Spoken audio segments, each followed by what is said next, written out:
Good morning, America, and welcome to the topic of today. Indian removal became a large area of debate after the Worcester versus Georgia Supreme Court trial and the ruling. This all took place around the early 1800s and caused great upstir in the American culture, and it sort of split differently throughout the nation on how it was felt about the removal. Today, we will be discussing whether or not the Cherokee should be permitted to remain on their land and why.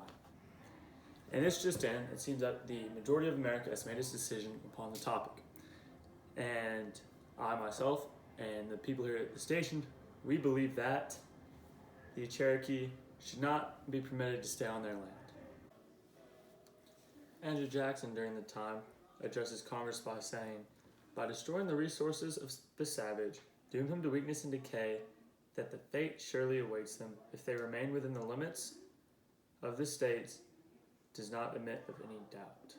So what he is saying here is how if the natives were to stay in the current area they live in, there's no protection being given to them. And he says that though some have made progress in the art of civilian life, he still feels that these states that the natives live in, there won't be any protection given to them underneath the social and civil codes. And he says, and so he offers a solution. He goes in and he says, "Without the limit of any state or territory, new form to be guaranteed to the Indian tribes as long as they shall occupy it, each tribe having a distinct control over the portion designated for its use." So he's sort of offering a solution, an escape for the natives living in this area, because he feels as a president that he can't stop his own states from treating the natives this way by destroying their resources and, quote, doom them to weakness and decay. And so he offers this solution of giving them their own land and have their own control as long as they stay there. They have their own laws, their own power, their own control over that land, however they wish to use it. And he goes on to further say that this immigration should be voluntary, for it would be cruel and unjust to compel the Aborigines to abandon the graves of their fathers and to seek home in a distant land. And so what he's trying to say is, though, even though they are having to move across the country and move all the way out there, that it should not be done by force. And so essentially he's saying that if y'all stay, there wouldn't be any protection for you, because no matter what he says and what the ruling is, it hasn't been defended. And he might not be doing anything about that, but he's saying that it's what the state wants to do. And if they don't want to honor the ruling, then he says that we got a spot, you just have to go.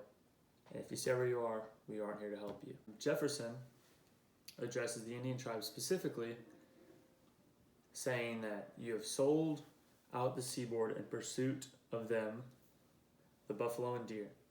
So essentially what he's saying is, as you've put yourself in the position you're in. And he says, if you wish to keep your numbers up, you wish to keep your tribes high and being able to defend your land or just keep your culture and your race thriving and proceeding on in history, you have to give up the deer and the buffalo. He says, quote, "If you wish to increase your numbers, you must give up the deer and buffalo." And he goes on further to say that where they are, they don't have help. He says that the white people are, quote, "advancing on the country like flocks of pigeons, and so they will continue to do." If you wish to follow those buffalo, you're not going to have anybody left. So all that's really left for you to do, to give every man a farm, let him enclose it, cultivate it, build a warm house on it, and when he dies, let his wife and his children after him. So what Jefferson is saying here is, there's this land set aside for you, and whether you want to go or not, you should. No matter if you stay at home, the white people are coming, and there's not a lot of you left. And so he speaks of this land, and he says that let every man cultivate it and build a farm. He says this, it's a good deal. Something like this needs to be done. And he says, quote, "You will double your numbers every 20 years and will soon fill the land your friends have given you, and your children will never be tempted to sell the spot."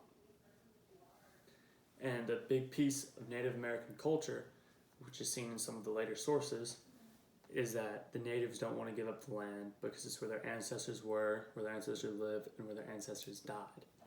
And what Jefferson is saying here in this address to them, he's saying that yes, these things might have happened to you and your people, and what you need to do is you need to set up you need to make the land your own.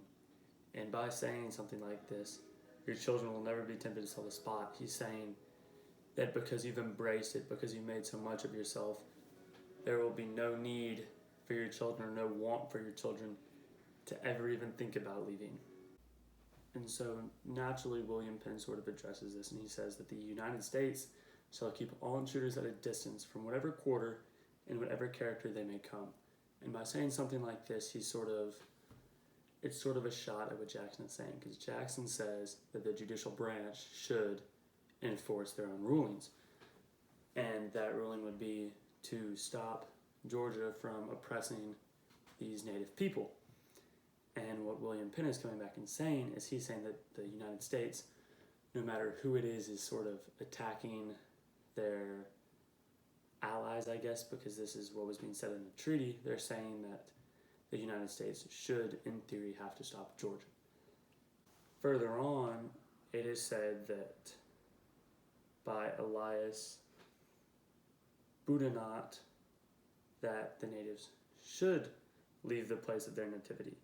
And that he says, subject to the white man's laws, or to move to another country where they may enjoy peace and happiness, they would unhesitatingly choose the latter.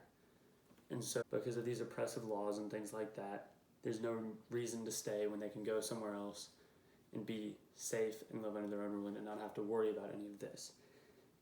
And by an address of the Committee of the Cherokee Nation. And they say, there are doubtless many who would flee to an unknown country, however beset with dangers, privations, and suffering, rather than be sentenced to spend 6 years in a Georgia prison for advising one of their neighbors not to betray his country. Rather risk these things and go through these sort of hassles, these dangers, to make it out to where they're on their own. But they feel like they shouldn't have to do that because of the threat of having to go through prison, of having to go through all these different oppressive acts. Some people agree with this and some don't. Like a petition of some Cherokee women say, Therefore, children, don't part with any of our lands, but continue on it and enlarge your farms. Which is what William Penn is trying to fight against, saying that there shouldn't be a need of self-preservation at all for the Cherokee people. And then a different Cherokee leader, John Ridge, says, I don't want to recommend these to my people. They suit white man, but will do nothing for the Indians.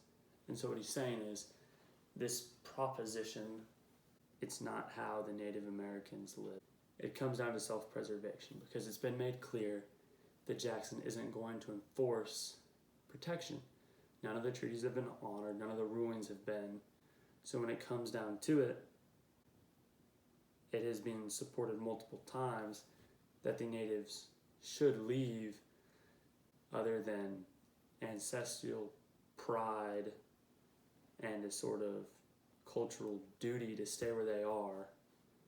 It would be all the more better to leave and go to this area that is set aside for them and is promised to not be touched. And whether that will be honored or not, as of now what they're going through, the risk is worth it, because at least for a little bit, they'll be their own nation, by their own rules, living the way they want to.